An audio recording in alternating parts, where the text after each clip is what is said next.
तो क्या है output equation? Three phase induction machine के लिए आउटपुट इक्वेशन क्या है वो देखते हैं। सबसे पहले आउटपुट इक्वेशन क्या है वो समझ लेते हैं अपन। आउटपुट इक्वेशन बेसिकली रिलेशन है किन दो के बीच में? इलेक्ट्रिकल क्वांटिटीज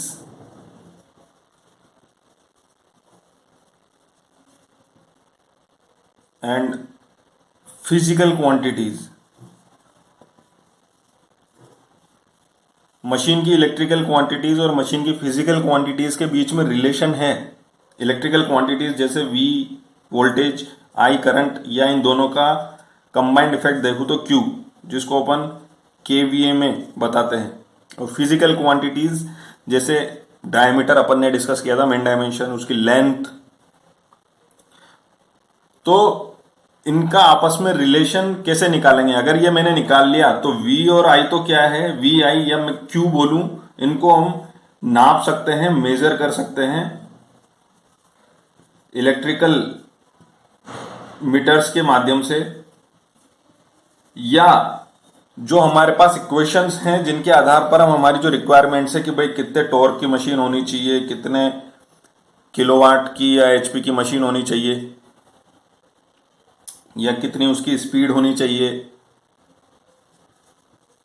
ये जो चीजें हैं ये हमारी रिक्वायरमेंट्स है। इनके आधार पर हम V और I डिसाइड कर सकते हैं, क्योंकि इसकी इक्वेशंस हमें पता है, हमने पढ़ा है इलेक्ट्रिकल मशीन्स में।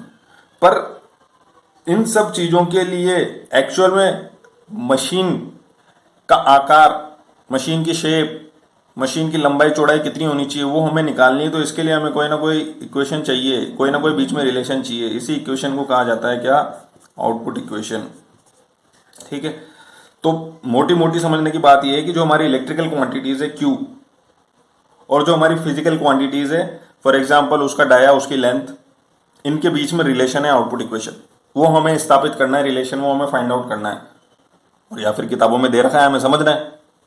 ठीक है, तो अगर एग्जाम में क्वेश्चन आता है कि derive an output equation for three phase induction machine, या आउटपुट इक्वेशन डिराइव करें थ्री फेज इंडक्शन मशीन के लिए, तो हमें कैसे स्टेप बाय स्टेप चलना है वो अपन इस वीडियो में आज देखने वाले हैं।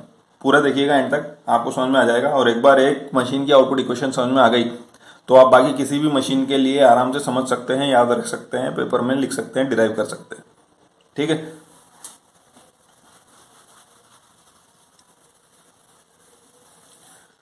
तो हम मान लेते हैं कि एक M फेज की मशीन है।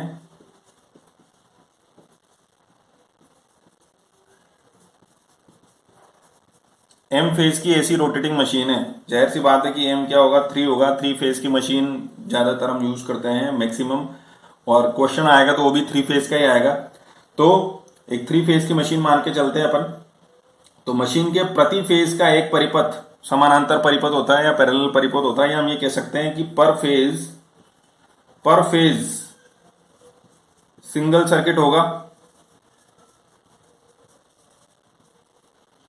और सिंगल सर्किट के अंदर पैरेलल पाथ हो सकते हैं। जैसे कि मान लीजिए ये एक फेज है, ये दूसरा फेज है, ये तीसरा फेज है। मैं स्टेटर के अंदर की वाइंडिंग बना रहा हूं, स्टार कनेक्टेड मोटर अपन देख रहे हैं। तो ऐसा हो सकता है कि जो ये आर फेज, अगर मैं इसको बोल दूं तो आर फेज में 3 पैरेलल पाथ हो, और जाहिर सी बात है आर में अगर 3 होंगे तो बाकी के 2 फेज में भी 3 पैरेलल पाथ होंगे। यानी पर फेज में सर्किट सिंगल ही होगा। ये एक सिंगल सर्किट है जिसमें पैरेलल पाथ्स हैं। ऐसा हो सकता है। कब हो सकता है? जब वाइंडिंग मल्टी लेयर हो तो ऐसा हो सकता है। तो अपन क्या कहते हैं कि टोटल नेट करंट इन तीनों को मिला के जो फ्लो होगा वो I phase current he flow होगा। होना भी चाहिए, पैरेलल पाथ है तो इनका करंट आपस में जुड़ जाएगा। तो पर फेज सिंगल सर्किट होगा, या पर फेज सर्किट जिसको अपन बोलते हैं, और उस पर फेज सर्किट में समानांतर पाथ या पैरेलल पाथ हो सकते हैं। तो केवीए रेटिंग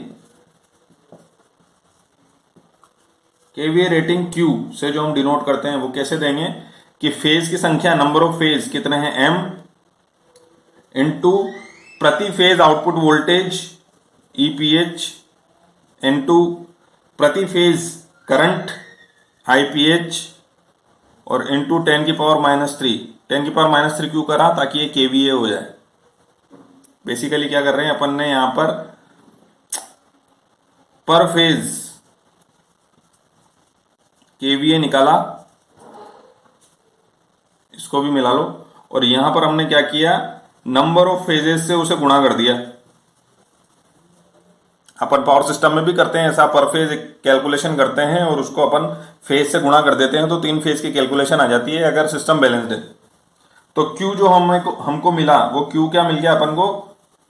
Q मिल गया M into EPH IPH into 10⁻³ अब अगर मैं टर्मिनल वोल्टेज की बात करूं तो प्रत्येक फेज में जो बैक EMF जनरेट होगा, प्रत्येक फेज में जो बैक EMF जनरेट होता है उसकी इक्वेशन क्या होती है? बेसिकली अगर मैं ट्रांसफार्मर को याद करूं तो ट्रांसफार्मर में इंड्यूस्ड EMF क्या होती है?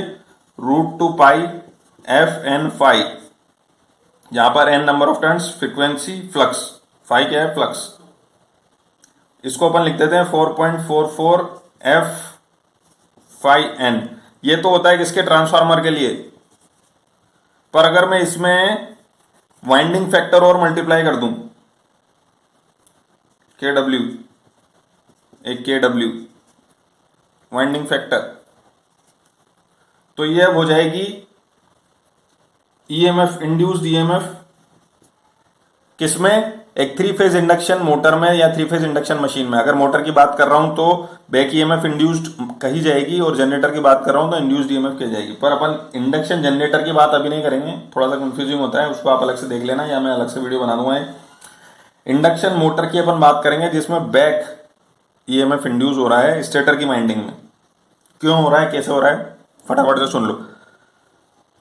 स्टेटर है, अंदर रोटर है, और ये क्या कहलाता है? Air gap. जो एयर गैप में फ्लक्स है फाई, क्योंकि वो रोटेटिंग है, और जो स्टेटर के कंडक्टर्स हैं, जो स्टेटर में अपन ने वाइंडिंग लगाई है वो स्थिर है, तो ये रोटेटिंग फ्लक्स,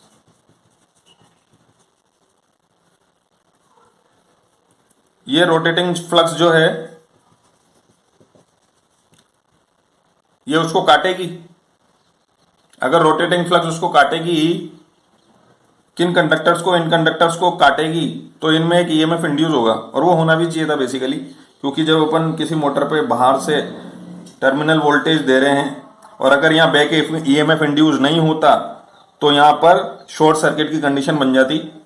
तो बैक EMF इंड्यूस होना जरूरी है। ट्रांसफार्मर में भी आपने प्रिंसिपल देखा होगा। तो उसी बैक EMF या इंड्यूस्ड EMF की बात कर रहे हैं अपन, वो कितना होगा? 4.44 F∅NkW। ठीक है, जहां पर N क्या है? टर्न पर फेज। तो EPH पर फेज EMF को मैं लिख सकता हूं 4.44 F∅ टर्न पर फेज KW। ये पहली इंपॉर्टेंट इक्वेशन है जो हमें याद रखनी है। अब इसमें अपनी चीजें बदलेगी। कैसे? इस इक्वेशन को यूज करते हैं, और एक ये इक्वेशन, ये समीकरण 1 हो गया, ये समीकरण 2 हो गया, फर्स्ट इक्वेशन सेकंड इक्वेशन। अब इन दोनों को यूज करेंगे और इस EPH को अपन वहां पर ले जाएंगे, तो Q बराबर क्या हो जाएगा? 4.44,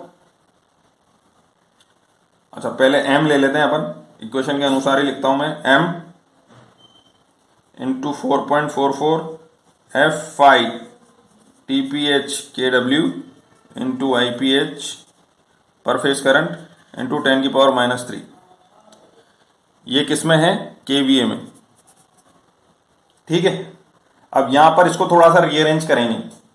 वैसे तो ये इक्वेशन बन गई, अच्छी दिख रही है, बहुत बढ़िया है, पर अभी ये Q सिर्फ और सिर्फ इसमें एक फिजिकल क्वांटिटी आई है, या मैं कहूं फिजिकल क्वांटिटी का इफेक्ट आया है नंबर ऑफ टर्न्स का, बाकी और कोई क्वांटिटी इसमें फिजिकल नहीं है। तो जो अपना मकसद था क्या, Q क्या होनी चाहिए? Q होनी चाहिए इलेक्ट्रिकल एंड फिजिकल क्वांटिटीज में रिलेशन।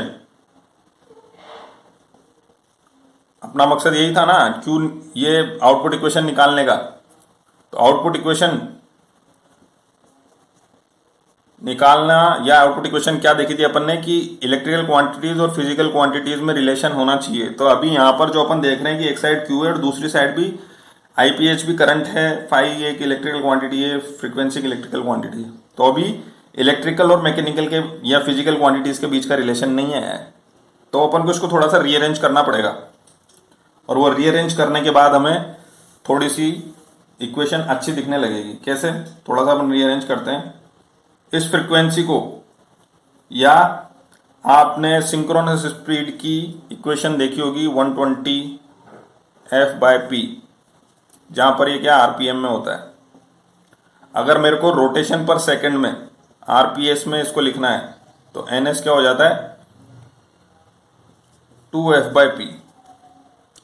तो F यहां से मैं निकाल सकता हूं और इसमें रख सकता हूं 4.44। F की जगह में क्या लिख सकता हूं P ns/2 फाई टर्न पर फेज kW I पर फेज 10⁻³ kVA में। ठीक है, तो एक तो ये पहला चेंज अभी आपको समझ में आएगा। ये क्यों लिखा अपन ने, इसको हैशटैग लगा देता हूं। फ्रीक्वेंसी को यहां पर ये रखना है, ये मेरे दिमाग में क्यों आया, अपन ने ऐसा क्यों किया। भाई यहां तक तो सब लॉजिकल है। अपन ने आउटपुट लिखा, आउटपुट में ईपीएच की इक्वेशन लिखी, फिर अपन ने फ्रीक्वेंसी को ये लिखा। अब ये मेरे दिमाग में क्यों आया अभी आगे पता चलेगा। तो यहां पर इसको अपन थोड़ा सा वापस से रीअरेंज करते हैं। तो अपना Q जो है वो क्या हो जाएगा 1.11 kW P5 2m TPH ns into 10⁻³ kVA। अपन ने क्या किया, ये 2 जो है यहाँ पर नीचे देखिए आप इक्वेशन में जो 2 है PNS/2 का, एक तो इसको अपन ने 2 से डिवाइड करा और 2 निकाल के अपन ने इधर ले लिया अलग से। ठीक है, अब जो अच्छा यहां पर अपन ने मिस कर दिया क्या आईपीएच लिखना, फेज करंट। तो अब इस इक्वेशन में दो चीजें हैं जो अपन को चेंज करनी है। एक तो जो आईपीएच है वो बेसिकली और कुछ नहीं है, प्रत्येक कंडक्टर में जो करंट है आईजेड वो लिख सकते हैं अपन कि स्टेटर में जो कंडक्टर्स हैं उनमें जो करंट फ्लो कर रहा है वही बेसिकली फेज करंट है। और दूसरा जो हम ये टर्न पर फेज लिखते हैं इसको हम नंबर ऑफ कंडक्टर्स जेड की टर्म्स में भी लिख सकते हैं। कैसे कि कितने टर्न्स हैं इनटू 2, क्योंकि हर टर्न को बनाने में कम से कम 2 कंडक्टर लगेंगे। और ये एक फेज की कहानी हो गई पर phase into m number of phase से अपन ने इसको मल्टीप्लाई कर दिया। तो ये टोटल नंबर ऑफ कंडक्टर्स आ गए जो हमारे मशीन में है। ठीक है, तो इसको मैं लिख सकता हूं क्या 2m TPH। तो ये दोनों चीजें अपन यहां पर यूज करेंगे। तो हमारी जो Q kVA आउटपुट kVA की इक्वेशन है वो क्या हो जाएगी 1.11 kW P5। ये 2m TPH को मैं क्या लिख सकता हूं Z, और IPH जो हमारा फेज करंट है उसको लिख सकते हैं अपन IZ, और सिंक्रोनस स्पीड NS 10⁻³ kVA। ठीक है, ऐसा करने से क्या हुआ कि हमें दो चीजें अब साफ साफ दिख रही है इसमें, एक तो P5 और एक ये ZIZ। अब यहां पर दो चीजें एक्स्ट्रा में याद आती है जो हम पहले पढ़ चुके हैं। अब आप बोलेंगे सर ऐसी कौन सी चीजें जो हमने पहले पढ़ ली इसमें, तो मैंने आपको बताया था एक तो होती है अपनी स्पेसिफिक मैग्नेटिक लोडिंग, उसका फॉर्मूला मैंने आपको पिछले लेक्चर में बताया था P5/πdl। ठीक है, और दूसरा स्पेसिफिक इलेक्ट्रिक लोडिंग जिसका फॉर्मूला मैंने आपको बताया था IZ इंटू Z/πd। ये क्या होती है, क्यों होती है, अगले 2 लेक्चर्स में अपन देखने वाले हैं। डेडिकेटेड एक स्पेसिफिक मैग्नेटिक का, डेडिकेटेड एक स्पेसिफिक इलेक्ट्रिक लोडिंग का। पर अभी आप इन फॉर्मूलाज को याद कर लीजिए। P5 क्या है पर टोटल पोल्स और फ्लक्स, तो टोटल फ्लक्स जो एयर गैप में वो P5 हो गई, और पर कंडक्टर में करंट और टोटल नंबर ऑफ कंडक्टर्स का मल्टीप्लिकेशन, तो ये टोटल एम्पियर टर्न्स हो गए। देख रहे हो आप, मजेदार बात है। ये टोटल फ्लक्स हो गई सभी पोल्स की मिला के, ये टोटल करंट हो गया सभी कंडक्टर्स का मिला के। और ये बेसिकली अपन कुछ नहीं कर रहे हैं, पाई डी मतलब उसका सरकमफेरेंस हो गया 2πr, और ये हो गया उसका पूरा curved surface area 2πr into L. तो डिटेल में अपन आगे देखेंगे अगले लेक्चर में, अभी अपन इसमें अंदर नहीं घुसते हैं।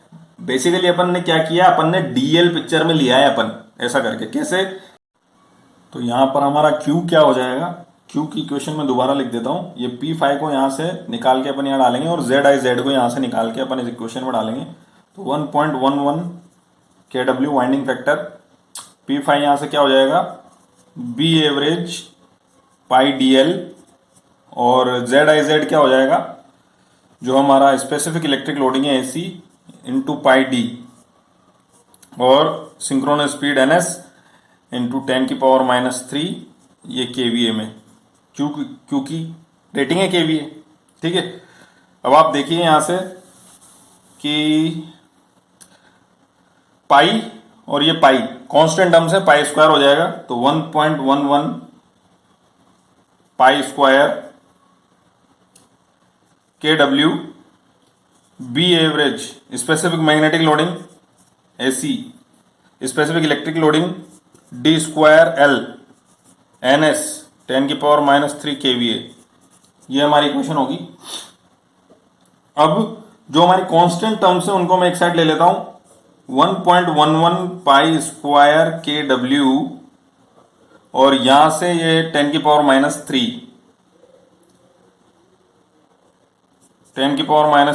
यहां ले लिया अपन ने। बचा क्या, specific magnetic loading specific electric loading D square L NS, ये Q। ठीक है। तो यहां हमारी आउटपुट इक्वेशन क्या हो जाएगी, आउटपुट इक्वेशन निकलने वाली है Q बराबर, ये जो टोटल है ये पूरा एक कांस्टेंट बन जाएगा जिसको अपन बोलेंगे C0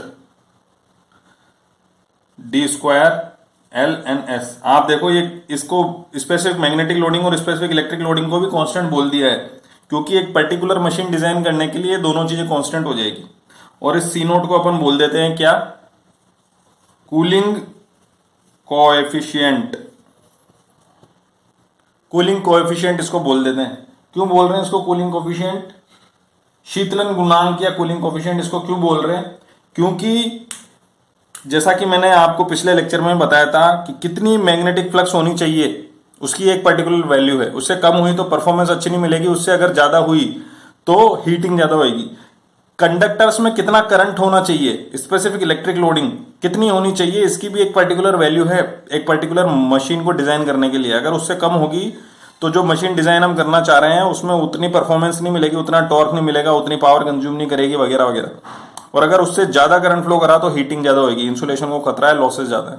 तो इसलिए एक पर्टिकुलर मशीन जब हम डिजाइन करते हैं तो ये दोनों चीजें फिक्स हो जाती हैं, एक पर्टिकुलर पावर फैक्टर के लिए, एक पर्टिकुलर टॉर्क आउटपुट के लिए। वो हम बाद में आगे देखेंगे अगले लेक्चर में कि भाई मैग्नेटिक स्पेसिफिक मैग्नेटिक लोडिंग और स्पेसिफिक इलेक्ट्रिक लोडिंग किन फैक्टर्स पर डिपेंड करती है। पर एक बार जब वो फैक्टर्स देख लिए जाते हैं और उनके अनुसार ये फिक्स कर ली जाती है तो फिर ये कैलकुलेशन में फिक्स रहती है, इसलिए ये एक पूरा कांस्टेंट हो जाएगा। और क्योंकि ये दोनों मशीन के हीटिंग में पार्टिसिपेट करती हैं, मशीन को हीट करने में इफेक्ट डालती है, इसलिए इसको अपन बोलते हैं कूलिंग कोफिशिएंट कि भाई कितनी अच्छी और किस प्रकार की कूलिंग हमें रखनी पड़ेगी BAB और AC की एक पर्टिकुलर वैल्यू के लिए। तो हमारी आउटपुट इक्वेशन क्या हो गई, Q बराबर C0 D square L NS, KVA में यूनिट दी जाएगी इसकी। कुछ मोटी मोटी बातें एक बार वो भी अपन कर लेते हैं, जैसे KVA के बारे में अपन कुछ बात कर लेते हैं कि KVA मोटर की रेटिंग दी जाती है किलोवाट में या हॉर्स पावर में। तो KVA कैसे फाइंड आउट करेंगे अपन, आउटपुट इक्वेशन की जब बात करेंगे तो उसमें Q की वैल्यू डालनी पड़ेगी अपन को KVA। तो बेसिक सा फंडा है, आपने पावर ट्राइंगल देखा होगा, क्या होता है उसमें, ये अपना KVA है और ये फाई पावर फैक्टर वाला फाई, तो केवीए कॉस फाई अपने को किलोवाट दे देता है और केवीए साइन फाई अपने को केवीए आर दे देता है। तो कॉस फाई जो होगा अपना वो क्या हो जाएगा, किलोवाट बाय केवीए। तो मैं यहां से केवीए फाइंड आउट कर सकता हूं कितना, किलोवाट बाय कॉस फाई। ये फाई फ्लक्स नहीं है, पावर फैक्टर एंगल है। तो केवीए इनपुट की अगर मैं बात करूं, इनपुट साइड से कितना केवीए देना है, तो किलोवाट कितना इनपुट देनी है, कितने किलोवाट की मोटर है उसके हिसाब से डिसाइड हो जाएगा। ठीक है, और अगर इसको अपन हॉर्स पावर में ले लेते हैं, किलोवाट को अपन हॉर्स पावर में लेते हैं, तो Q क्या हो जाएगा अपना 0.746। क्वेश्चन में जितनी एचपी गिवन है या डिजाइन जितनी एचपी की मोटर करनी है वो एचपी की वैल्यू यहां लिख दो। और ईटा कॉस फाई, ये ईटा क्या हो गई, मोटर की एफिशिएंसी, कॉस फाई हो गया पावर फैक्टर, एचपी हो गई मोटर की पावर रेटिंग। ठीक है, तो इससे अपना आ जाएगा Q। एचपी अपन को गिवन होगा, कितने पावर फैक्टर पर डिजाइन करनी है अपन को गिवन होगी, कितनी एफिशिएंसी रखनी है वो भी अपन को गिवन होगा क्वेश्चन में। तो यहां से अपना Q आ जाएगा। ठीक है, तो ये अपनी आउटपुट इक्वेशन हो गई। इसका इस्तेमाल करके अपन डी और एल में एक इक्वेशन प्राप्त कर सकते हैं। और जैसा कि मैंने आपको पहले लेक्चर में बताया था कि कुछ प्री डिफाइंड डाटा होता है। तो अगर मान लीजिए मुझे मेन डायमेंशंस यानी मुख्य मापें निकालनी है किसी थ्री फेज इंडक्शन मोटर की, तो मैं एक इक्वेशन तो यहां से यूज कर लेता हूं, ये हमारी एक इक्वेशन होगी। तो वन इक्वेशन फ्रॉम जो अपनी आउटपुट इक्वेशन मिली है उससे आ गई, और एक दूसरी इक्वेशन और चाहिए क्योंकि दो वेरिएबल हो गए ना, डी और एल निकालने, मुझे मेन डायमेंशन मतलब डी एंड एल ये फाइंड आउट करने हैं। दूसरी इक्वेशन कहां से आ जाएगी, अपने को पता है एल बाय टाउ, अपन ने फर्स्ट लेक्चर में देखा था। तो मैं वापस से एक आपको एग्जांपल दे रहा हूं, जब अपन एक्चुअल न्यूमेरिकल में घुसेंगे तो वहां अपन इसको सॉल्व करके देखेंगे। पर एल बाय टाउ की कुछ वैल्यू होगी, उदाहरण के तौर पर मैं ले लेता हूं 1। तो एल बाय टाउ की 1 वैल्यू रखेंगे, तो इस टाउ से वापस से जब हम इस टाउ में वैल्यू डालेंगे, ये टाउ क्या है, बेसिकली पोल पिच है। तो जब मैं इसकी वैल्यू डालूंगा तो ये इक्वेशन वापस से मेरे को डी एंड एल में एक इक्वेशन और यहां से मिल जाएगी। तो एक इक्वेशन मेरे को यहां से मिल गई, एक इक्वेशन ये मिल गई, दो इक्वेशन दो वेरिएबल आराम से सोल्व कर सकते हो। आपने मुख्य मापे मेन डायमेंशंस निकाल ली डी और एल। तो इसलिए आउटपुट इक्वेशन बड़ी इंपॉर्टेंट है भाइयों। तो उम्मीद है आप लोगों को ये आउटपुट इक्वेशन कैसे निकालनी है समझ में आया होगा, और कैसे इसे यूज करना है न्यूमेरिकल में ये भी समझ में आया होगा। एग्जैक्ट न्यूमेरिकल देखेंगे तब और ज्यादा क्लियर हो जाएगा। कल के लेक्चर में अपन जब मिलेंगे नेक्स्ट लेक्चर में, तो अपन देखेंगे स्पेसिफिक मैग्नेटिक लोडिंग BAV क्या होती है। स्पेसिफिक मैग्नेटिक लोडिंग,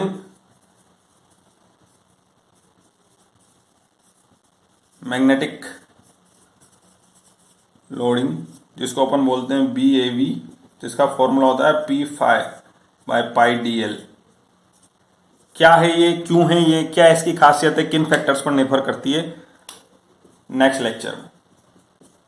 ठीक है, तब तक के लिए बहुत बहुत धन्यवाद। उम्मीद है आप लोगों को समझ में आया होगा। थोड़ा सा किताब साथ साथ पढ़ते रहिए और अच्छा समझ में आएगा, और देखते रहिए, सीखते रहिए, लगातार प्रैक्टिस करते रहिए। Only with we deserve academy. जय हिंद, जय भारत, वंदे मातरम।